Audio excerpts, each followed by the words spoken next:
guys, we're still waiting on the mayor. It's probably going to be another 5 to 10 or so. Okay. We said 6:30. Oh. So then you and I would kind of like, Hey, in the middle of your day, that's the thing. you Like, just stop everything. and they have people I'm trying to think, like, where's the closest one down here? To do my live shot. Oh, that's pretty fun. Oh, good news. Yes, sir. So There's like 20 everybody's going to be coming through here just so you're aware. Yeah. They're going to be want to record just a little bit, and then you can certainly readjust as soon as everybody Hey, comes in. Betty. Hey, how are Thank you? you, sir. Good.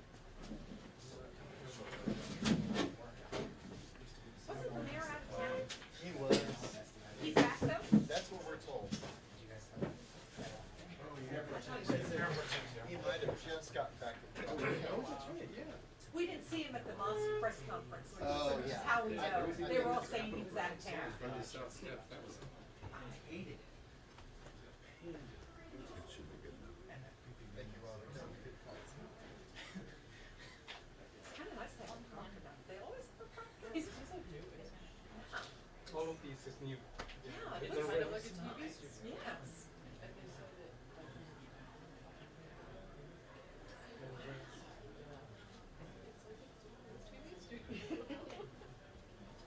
That's pretty nice with the comfort though. I don't think the mayor probably uses it much. He just goes off. okay,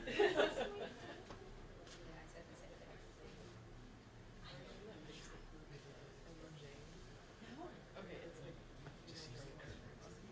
One place, these are all posted, it's like, cheers.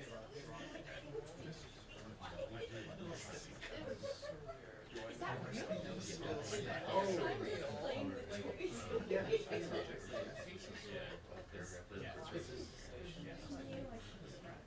We just want to make sure you Yes, let me check with Does it look like they're kind of looking down or a little off?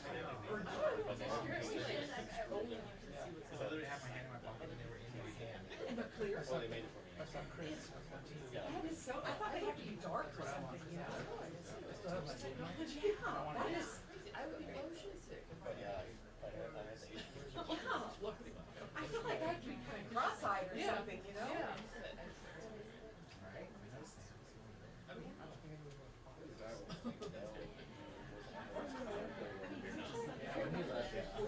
Network is just live, maybe you'd love that. Maybe. I would get this. Yeah. Well, and then what if the prompter breaks down? Yeah, I mean, you should still have your. Yeah. Rare to drop it. Airplane's, yeah, airplane's off. Oh, they should.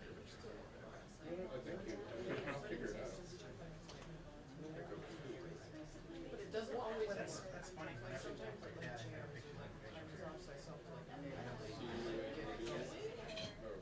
But in theory, it's so long. I mean, that's what you're right. Okay. Yeah. But sometimes it's self-contained. That's so cool. Maybe we'll get it like in 2 years. Mario, did you hear that? They're for oh, sorry, Mario's right. Spotify. If there's a teleprompter that is voice activated. Yeah, like for us, when it works, it just rolls like a voice. It doesn't always work. So yeah, but it's not always perfect. So sometimes we still have to like. It's kind of like go. What? But you know how Walt now has to, you know. Well, oh, that's right. They went from the forward pedal to the hand thing. We have like 3 different pedals now. We have 3 backups. We have foot one, we have like a scroll handle, and like a. Yeah. Like we have 3 backups. Yes, I did try that. I like the scroll one. It's too fast. No, yeah, I mean, It's it's, like Well, Walt said the foot pedal, he would hit it too hard. And he would go. And like some of them are fingers. So I prefer just like that. Yeah. Most controlled me down my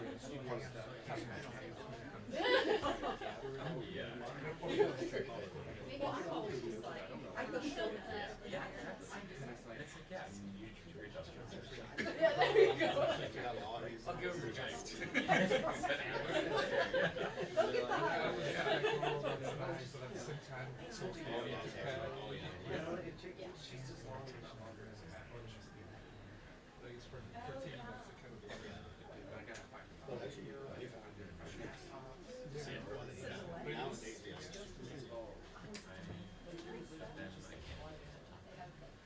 Might have. Well, I mean, Ready here like 10 minutes before this happened? it's like when she's like, "Can you do that?" I'm like, "Yeah." But I was in San Juan when the graduation was like that. But I did over there in North Austin. Nothing.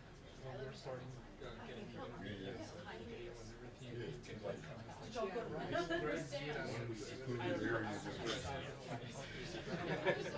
I didn't realize until. yeah, that's all. Oh, yeah.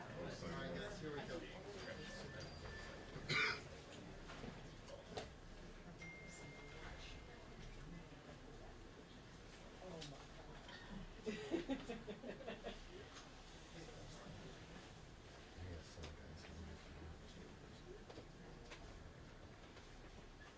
And just be wary, y'all. Everybody's gonna walk through right here to get to the podium, or if you just make a hole. Thank you. Ready for you. They're on their way.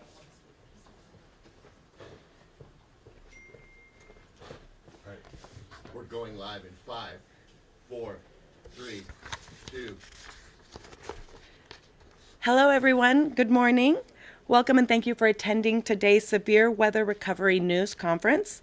In just a minute, you will hear from our speakers and have an opportunity to ask them questions after they've delivered their prepared remarks.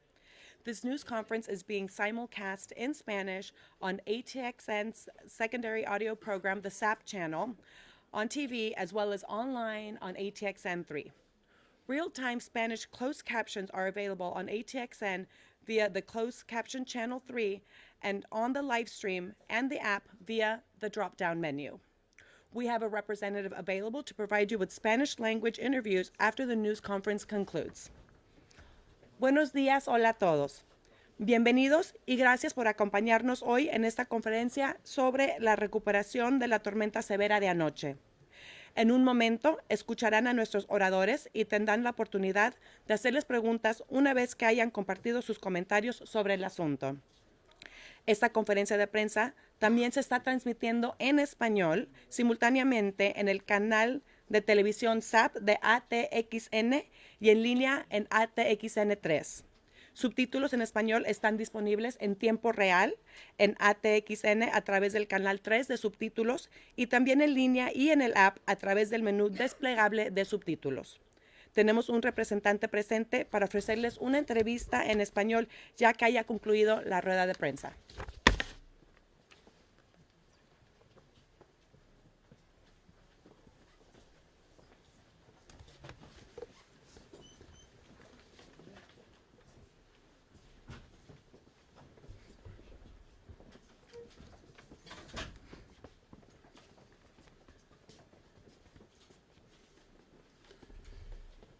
Welcome, and thank you for joining us this morning. I'm T.C. Broadnax, Austin's City Manager. As you know, early last evening, parts of our city experienced a brief but very powerful storm that resulted in flash flooding, property damage from hail and downed trees and limbs, and power outages. Tragically, it also resulted in the loss of one life.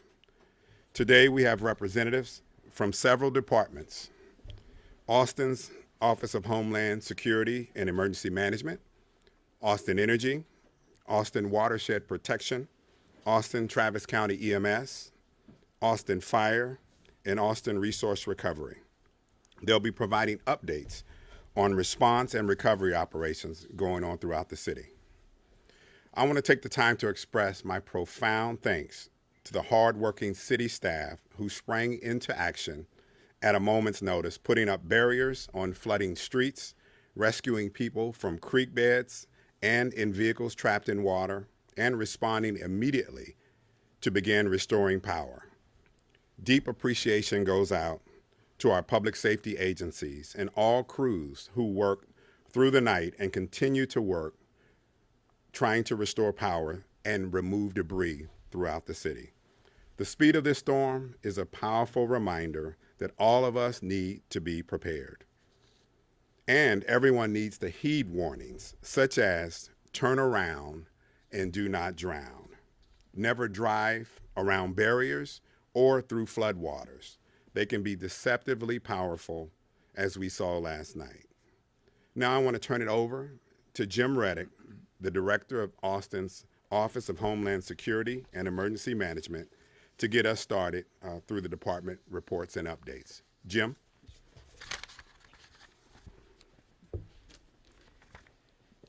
Thank you, Mr. Manager, Mayor Pro Tem, for your support and for your leadership. My name is Jim Reddick, Director of Homeland Security and Emergency Management.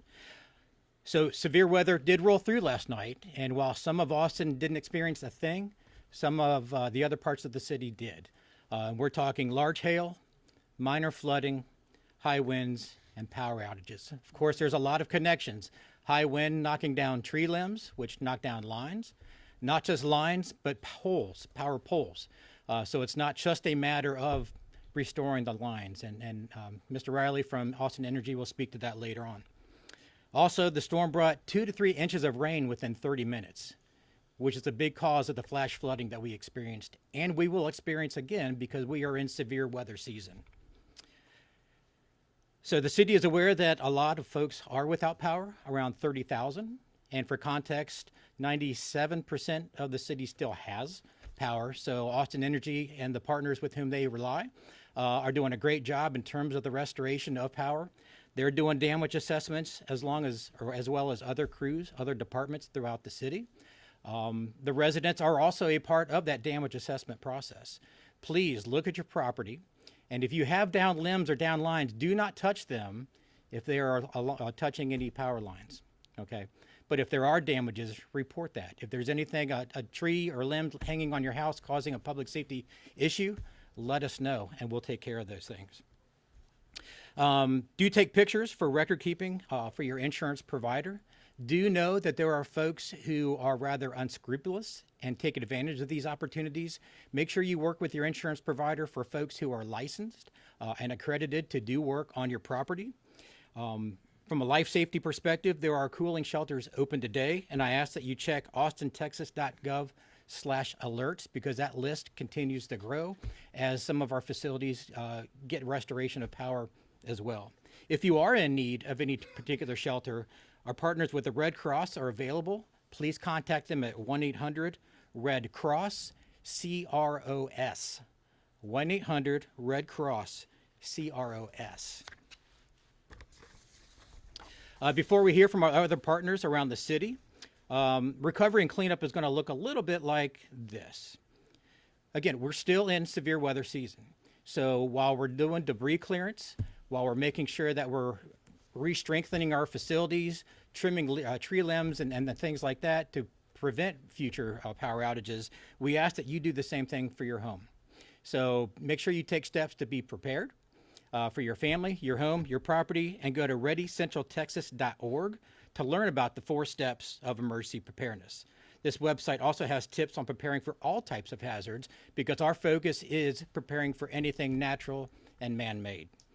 Before the next storm comes, please follow official city public safety accounts on social media as well as your preferred local source of information.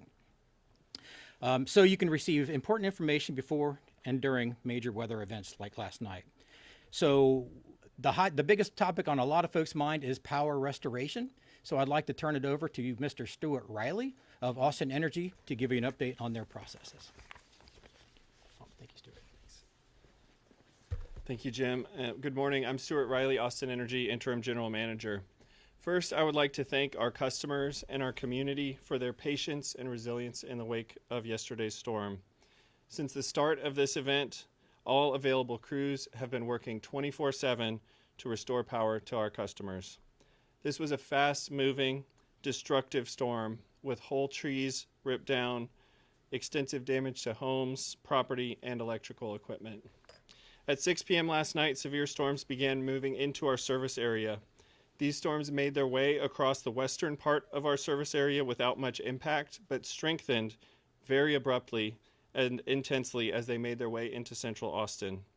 Between 6:45 p.m. and 7 p.m. last night, storms reached their peak intensity with recorded wind speeds of 77 miles per hour, along with intense rain, hail, and lightning. At the peak of this outage incident, 72,500 Austin Energy customers were without power.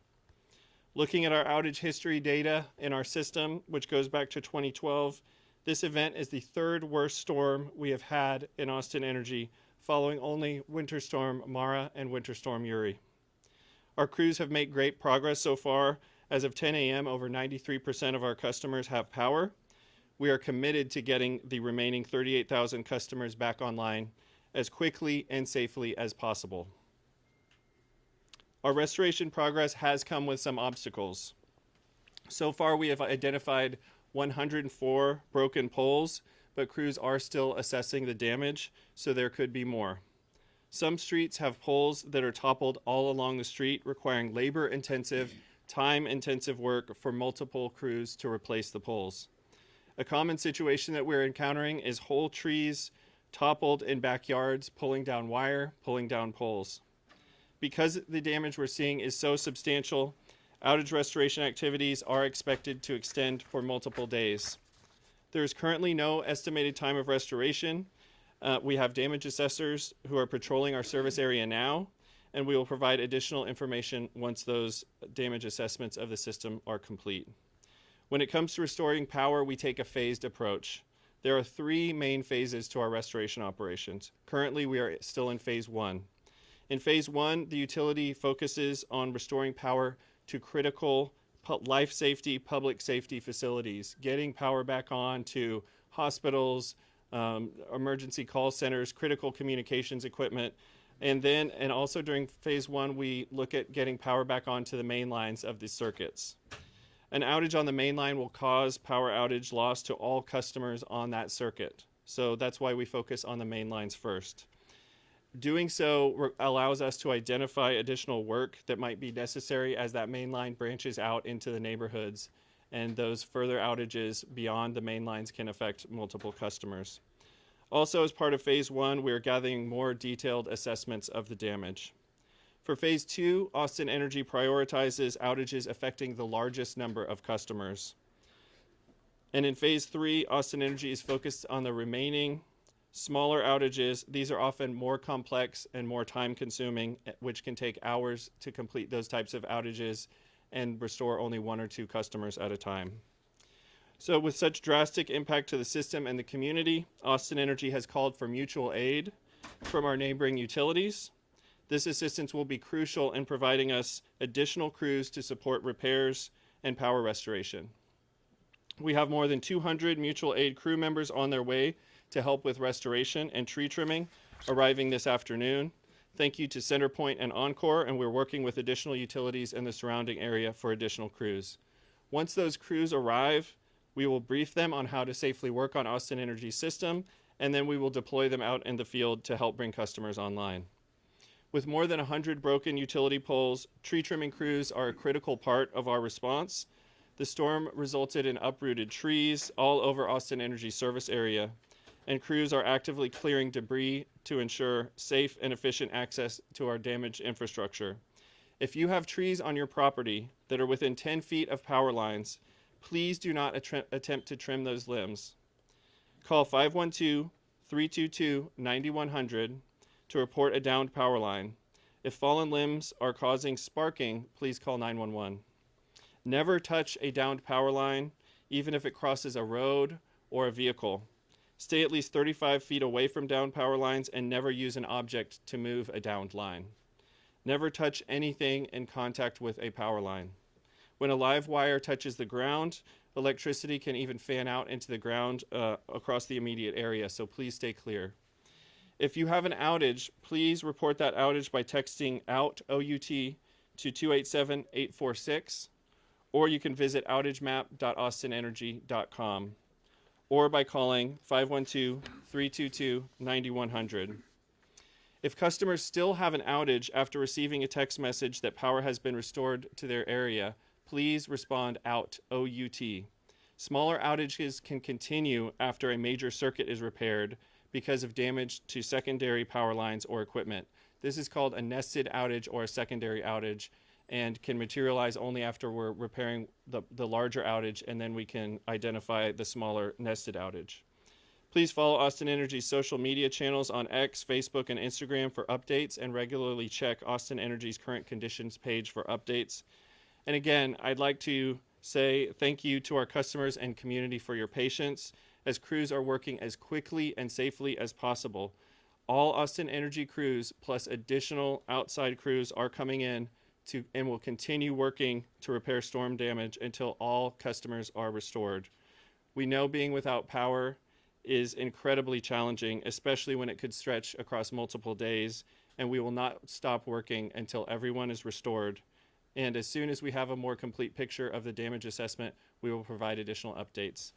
And thank you. I will pass the floor to Richard McHale from Austin Resource Recovery. Good morning. My name is Richard McHale. I'm the director for Austin Resource Recovery, and I'd like to give you an update on Austin Resource Recovery's actions since the storm rolled through. ARR crews started out early morning going to some city facilities that had reported some damage, and we were able to get that material cleaned up and removed. Currently, we are doing a damage assessment, so our crews are going around the city and evaluating damage. As interim manager Riley said, the storm predominantly hit kind of north of the river and kind of east of Mopac, so we're seeing most of the damage in that area at this point, but we're still doing those assessments. So for our customers that were impacted, we do have the following request that if you do have small branches and yard trimmings and leaves that have come down, to go ahead and place those in your green composting cart and set that out next to your trash on your regular collection day. If you have additional materials, you can put those in bags or additional containers. We normally have a limit of 15 containers, but we're waiving that in this circumstance just to allow you to put more material out there. If you have larger branches and tree limbs, we ask that you call 311 to request a collection due to the severe weather, and ARR crews will go out there and make those assessments, and then we will have crews that will go out there and start doing those collections. While there's currently no changes to our regular collections, we would ask that customers get our Austin Recycles app at austintexas.gov/myschedule. They can get that app, and this gives us regular updates to you on any changes that you might experience in service collections. Also, if you've experienced any flood damage, go ahead and call 311 as well. We will go ahead and ARR will assess those calls as well to remove any items that may be damaged because of flood debris. And with that, I will go ahead and turn it over to John Beachy with Watershed Protection.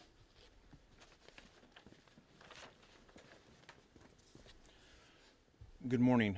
John Beachy, Interim Assistant Director with the Watershed Protection Department. As many of our colleagues have shared here, we experienced up to 3 inches of rain fell within the watersheds of north of the Colorado River. This resulted in rises in our local waterways, and we experienced localized issues with our drainage systems. Watershed crews are currently assessing conditions and clearing debris in our drainage system and waterways, and we ask the community to help by calling 311 to report any flooding or drainage and debris-related issues. You can help with this nature as well by not throwing any of the limbs or trees into creeks or culverts, as this will impact the ability of our drainage system to work, and water will not flow properly and could cause additional flooding. With any additional rainfall, please stay off the roadways. If you have to travel, you can check atxfloods.com for real-time road closure information, and we encourage the community to visit atxfloodsafety.com for information on how to stay safe and be prepared before, during, and after a flood occurs. And with that, I'll turn it over to Austin Travis County EMS Chief Robert.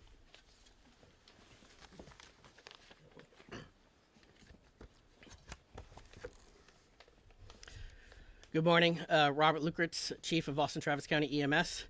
First and foremost, I just want to thank all of our public safety individuals from our medics at EMS, our firefighters with the Austin Fire Department, our police officers with the Austin Police Department for all of the hard work and dedication that they perform each and every day, but particularly last night as they responded to this storm in an extraordinarily professional manner and truly were out there making a difference. Starting around 6:45 p.m. last night, our communication center received a surge of 911 calls ranging from water rescues as well as power outages and their related medical concerns as well as traffic collisions.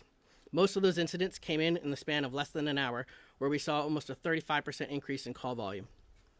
We responded with our public safety partners across the county to 9 water rescue calls, which ranged from people in vehicles taking on water, pedestrians that were swept away by fast-moving currents, and others. All of our individuals, all of our medics that were out there in the community worked alongside our public safety partners to perform bravely in the various actions that they did in the evening.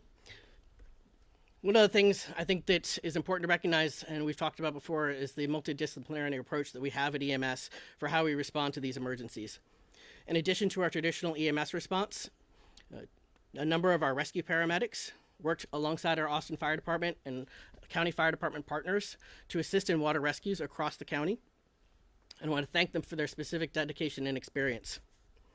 Unfortunately, one of those calls resulted in the fatality of an adult patient who was reportedly submerged for over 20 minutes, and the rescue operation transitioned to recovery mode when they were pronounced deceased on scene. Our condolences go out to the victim and the family. However, in the midst of those water rescues and vehicle rescues, our 911 call takers received a call from a frantic parent that was reporting that their home was without power and that their young child was dependent on a ventilator. This also highlights the need for us to not only focus on these rescues, but to also recognize that in these times of emergencies, that the individuals who lose power and other incidents that may occur are also as critical. Our physician assistants and our commanders responded to provide support and evaluate the situation, and through collaboration with the Austin Fire Department's Station 50, a generator was secured and brought over to the family to ensure that the unnecessary transportation to the hospital was prevented. In addition, our community health paramedics, who are out there each and every day, focused on social determinants of health, refocused their mission to assist in the emergency response. One of our community health paramedics came across a Department of Public Safety trooper who were utilizing a rope on an individual who was found barely holding on to a guardrail as swift water rose up to their neck. They were able to wrap the rope under his arm and pull him to safety before the arrival of formalized rescue resources from the Austin Fire Department or Austin Travis County EMS. These unfortunate incidents are what our medics, our firefighters, and our police officers train for each and every day. All of our responders are trained in swift water awareness, and all of our units are stocked with throw bags to effect those rescues, not only from our rescue units, but across all of our emergency responders when those seconds count.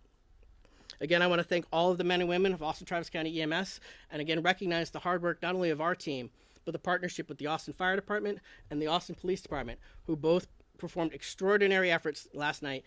It was a team that came together in order for us to be able to respond to this emergency, and it's something we are all very proud to be a part of. Thank you. With that, I'll turn over to Austin Fire Department Assistant Chief Andre De La Reza. Hello, I'm Andre De La Reza with the Austin Fire Department. As Chief Lucretz said, we started receiving calls, a surge at 6:45. It resulted in over 700 calls for assistance in those first few hours. Most of them were tree down and wire arcing calls, but we had interspersed in there some high acuity calls. These type of emergencies are what brings us together as one city, one community. You've heard, and I'll continue to echo, that we work together to help our community. With those tree down and wire arcings, we collaboratively worked not only in those first 3 hours, but throughout the night into the morning with Austin Energy, Public Works, and Austin Resource Recovery to triage those calls, to hit those life hazard calls with the highest priority, where it could be an immediate danger to life and health, and then to triage the other ones to a lower priority so we could keep those units responding to where life was truly in danger. We had hundreds of medical calls that we worked hand in hand with EMS so that we could get the appropriate call assistance to them. Of the water rescues that were mentioned, we worked AFD APD and EMS to rescue those individuals of those 2 high-intensity calls where people were swept away, unfortunately resulting in 1 person who did pass. But each of those agencies had the tools and the training capabilities to assist those people and try to bring the most safety. Of the other vehicle rescues, and I want to emphasize this, there were cars in our community that circumvented barricades. They went around barricades into what seemed like calm, still standing waters. Those resulted in our emergency crews having to go in and rescue. They are not still. Please do not drive around barricades. There is a term, turn around, don't drown. I'll say this in Spanish. Si la calle está bloqueada, por favor, no manejar por lo lado allá. Es mejor regresarse de ahogarse. It is critically important that we are not contributing to more emergencies as we do that. Our crews worked hard throughout the night and continued into the morning, and we will continue to work side by side, our city partners and our community, to return our community to where it needs to be and be prepared for the next emergency. Thank you. I'll turn it on back to Director Redden. So with this, I think the theme that I hope you pick up is team, that we are all in this together. And while it's usually errant to make promises during these types of response, I can promise you that the collaboration, the coordination, and the communication will continue. We work very well, again, from the onset last night through today, and we will continue to work as a team and make sure that we do all we can to keep the community informed, and also work with you moving forward to make sure the city remains prepared for future incidents. With that, we will open it up to a couple questions. Yes, sir. Last night we had a reporter at Spicewood. He said despite multiple 911 calls, there was no barricade to block a submerged road, and drivers kept driving through, getting stuck. Why was there no barricade at this road? Barricade? Oh, go ahead, sir. Jim Dale, Deputy Director for Transportation and Public Works. We're going to need to check into that specific location. But our crews were out there setting up barricades at a number of locations. We'd have to check into that specific location. And for the fatality that happened, were all the water rescues in a similar spot or kind of spread out throughout the city? Chief, you want to answer? Go ahead. That particular fatality was up on West North Loop Drive. And in terms of the locations, they were focused mostly in the northern part of the city, where the storm came through. Yes. Is this the first death in recent years from flash flood events? And what's the state of the second person who had to be rescued? I'm sorry, say that again. The other person? Is this the first flash flood death in recent years? And how is the second person doing that was involved in I'll let you take that. high acuity rescue? There was 6 individuals involved in those high acuity ones where we had people swept away into the waters. Only 1 is deceased. All of them have been signed over to EMS and then to medicals. If they are being continuing treatment, we have to follow up. We are prioritizing active calls on that, so we'd follow up on those. As to the status of past flash floods, Austin that's one of our major natural disasters in this area is flash floods, and we often have people who find themselves in dangerous situations, and that can happen.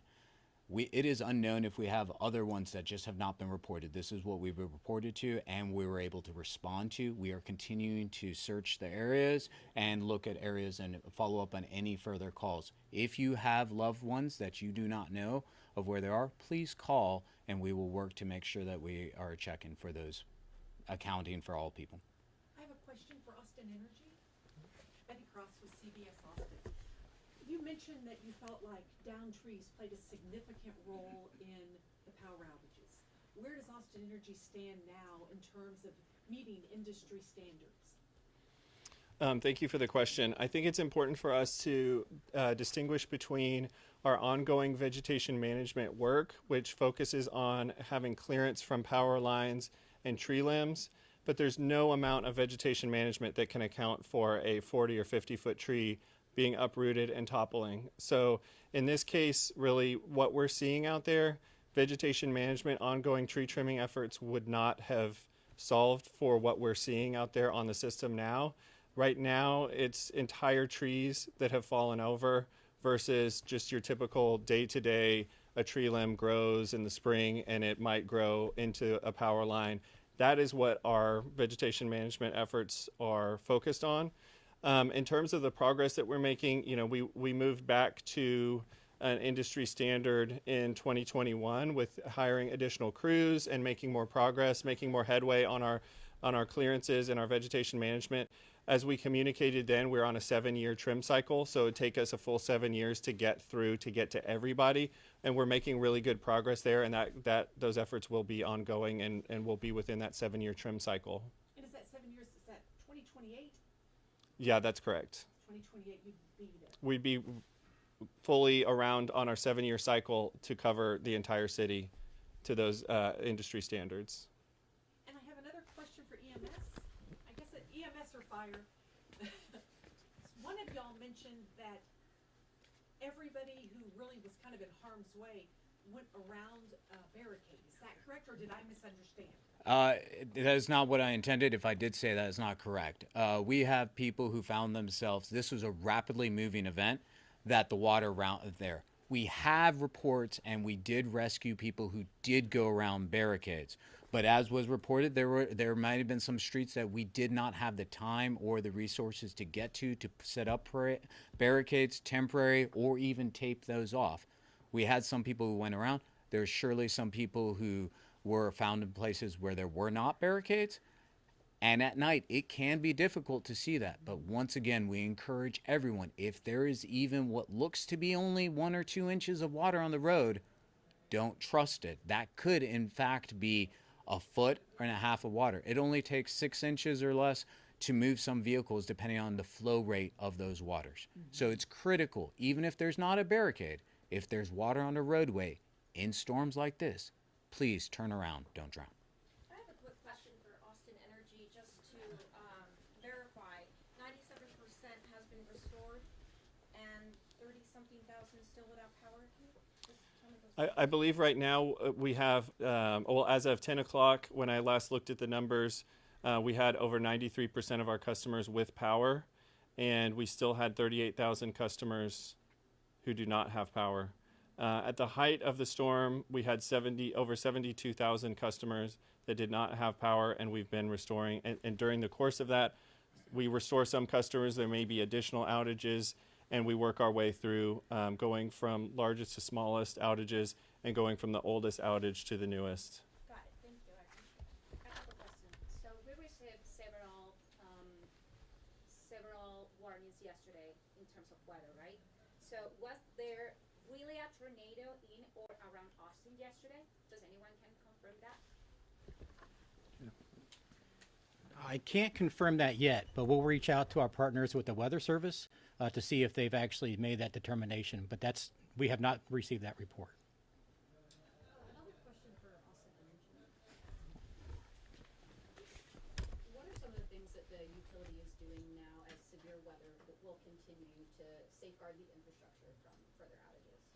Yes, so we recently completed a undergrounding study which looks at the feasibility of moving some of our electrical infrastructure to underground. We're taking the results of that study as well as an ongoing study for overhead distribution system hardening, and the results of those two studies together will inform a ongoing system resiliency and grid hardening plan that we anticipate will be done by the end of this year. And so ongoing grid resiliency is one of our primary strategic objectives, and we're always looking for ways to effectively harden our system, improve our system. And as we're seeing more and more storms and the severity of storms increasing, it's very important for us to keep up with our system and investing in our system and our infrastructure to be able to handle bigger and heavier storms like we're seeing. And is there anything happening right now as far as the next coming weeks? As you mentioned, we're in severe weather season. Yes. Well, coming into the summer, just like as we do coming into the winter, we do inspections of all of our substations. We proactively do maintenance going into the summer season because that's when kind of the stress on the system is highest, the usage is the highest. So we do proactive inspections and maintenance all across our system. And we have ongoing grid resiliency work. We have grid resiliency and grid hardening money in our annual budget every year, and we're doing these additional studies to further those efforts. Thank you.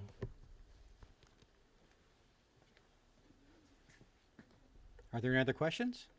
I see the homeless strategy offices here. Is there anything you want to say about the unhoused community and how they were affected in the storm?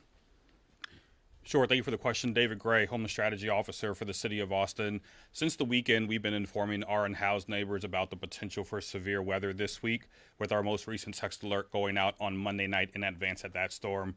We've also had our outreach teams, as well as the community groups who we work with, going out into encampments, particularly those in low-lying areas, to ensure that we're able to pull people out and get people to higher ground. We're very excited, I guess, in a sense, to see that we didn't have a number of PEH-related incidents with this storm. A lot of people who were in low-lying areas were able to get out. In the area where the fatality was, we did not have any reports of encampments in that area, so we're still working with APD and AFD and EMS to determine the health status of that individual. But for now, we feel very confident in the effectiveness of our outreach strategies, and those outreach strategies are going to continue as severe weather continues to be forecasted for the rest of the week. Thank you very much for the question. Oh, and since we know there were not, you're off the hook. Thank you. We did hear there was damage at the airport. Was it anything that would affect flights or passengers should be aware of? No, ma'am. So the coordination call we had this morning, there was a little bit of impact, but operations continued. So. Oh, and for AFD or EMS, we saw there were some gas station canopies that had collapsed. Any other reports of injuries from things falling, anything like that? There was a multitude of damage of a wide variety. We addressed all the ones that came in 911, and we mitigated all those there. If some of them were particular due to a gas collapse, that would have been worked with that business owner, made sure that we addressed any of the life safety issues there, and then it would be up to them to come up with a resolution to how to get back into business as soon as possible. So no severe other injuries? That is correct.